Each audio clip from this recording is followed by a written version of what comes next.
Africaine désirant accélérer le développement économique social du continent.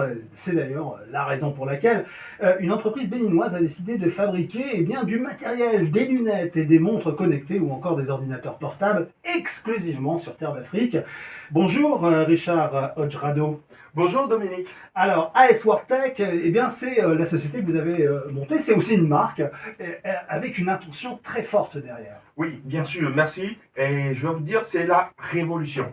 En Afrique, nous n'avions pas de marque technologique. Et aujourd'hui, nous avons décidé avec AS WorldTech, qui est une nouvelle start-up qui a plein de potentiel parce que, bien sûr, nous avons inventé plusieurs produits accessibles et utiles, non seulement pas pour l'Afrique, mais pour le monde entier. Tenez, par exemple, nous avons inventé des montres connectées anti-vol préventif, ce que même les grandes enseignes n'ont pas fait jusqu'à aujourd'hui. Et lorsque vous portez nos montres, par exemple, qui se connectent à votre smartphone, peu importe le système d'exploitation, qu'il soit iOS ou Android, alors lorsque vous vous en éloignez à plus de 3 mètres, la montre, elle vibre pour vous alerter, attention, ne perdez pas votre téléphone. Et ça, c'est important parce que le smartphone aujourd'hui, c'est le meilleur ami de l'homme parce qu'il sait tout de nous. Il a nos informations personnelles et professionnelles. Nous avons obligation de le protéger. Alors ensuite, nous avons pensé à la sécurité de nos populations lorsqu'ils sont au volant, par exemple. Vous voyez, lorsque vous touchez votre téléphone au volant, mais qui regarde la route? Personne. Alors en ce moment, vous constituez un danger pour vous et pour vos proches. Nous avons inventé les lunettes connectées qui vous permettent juste avec un seul geste, en touchant vos lunettes, de décrocher votre appel. Donc, vous restez en communication et connecté. Et vous pouvez aussi commander votre assistant vocal à partir de vos lunettes. Et mieux, ces lunettes sont anti-rayons ultraviolets et vous protègent vos yeux contre les lumières bleues de tous les écrans. Ensuite, acheter un ordinateur en Afrique, c'est un casse-tête et j'ai bien envie de dire que c'est pareil peut-être en Europe. Parce que vu que nous avons des demandes un peu partout aujourd'hui, ça confirme bien ce que nous faisons.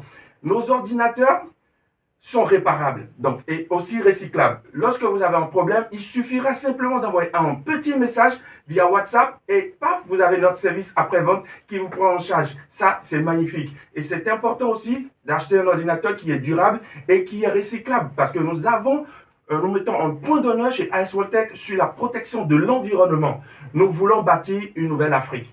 Alors, pour y arriver, bien évidemment, il faut investir. Et là, l'idée, c'est quand même que ça soit 100% africain. Donc, il y aura forcément, pour constituer, fabriquer et même imaginer avec des bureaux d'études tous les nouveaux produits qui vont séduire les Africains. Imaginez des usines d'assemblage directement dans les pays. On commencera par le Bénin. Oui, bien sûr, effectivement, c'est la vision. Et là, nous avons commencé à vendre nos produits que nous concevons déjà sur place au Bénin avec nos équipes et nous produisons ailleurs. Mais le but, c'est de monter très rapidement notre usine d'assemblage et après de production, former la main-d'œuvre localement et passer dans d'autres pays comme le Nigeria et tout. Et pour cela, c'est clair, nous avons besoin d'investissement. Et nous sommes là aujourd'hui pour faire appel à tous les investisseurs, potentiels investisseurs, de pouvoir nous contacter sur www.asworldtech.tech ou par exemple sur le 06 03 04 91 96. Nous sommes disponibles et ouverts à tout investissement.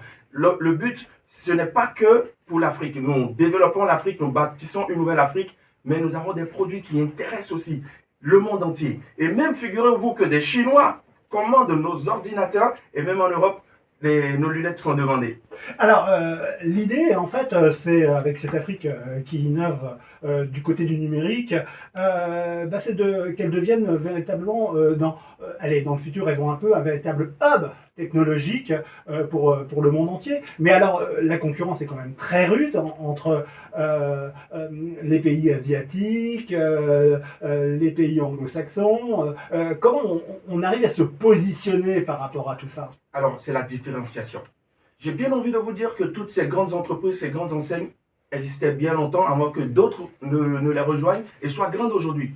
Mais ce qui est intéressant, c'est que ces entreprises aussi manquent d'innovation.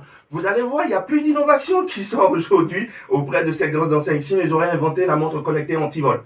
Ou peut-être qu'ils n'ont pas envie, ils veulent peut-être qu'on pète toujours nos téléphones. Bon, bien, là, un autre problème. Nous avons décidé d'apporter de l'innovation, non seulement dans les produits, mais aussi dans les services. Je prends l'exemple. Si moi j'ai inventé la montre connectée anti-vol aujourd'hui, c'est parce que j'ai eu un problème et j'apporte une solution à mon problème. Donc nous connaissons nos problèmes, ce que nous vivons, nous connaissons notre environnement, nous sommes mieux placés pour apporter des solutions efficaces à nos problèmes. D'où nous sommes capables, nous avons le potentiel de rivaliser, d'abord d'être leader sur notre propre marché et ensuite d'aller sur l'international. La preuve, nos produits que nous innovons, que nous sortons aujourd'hui intéressent les gens à l'international. Donc nous avons notre place, nous avons notre mot à dire et AS World Tech est là pour ça.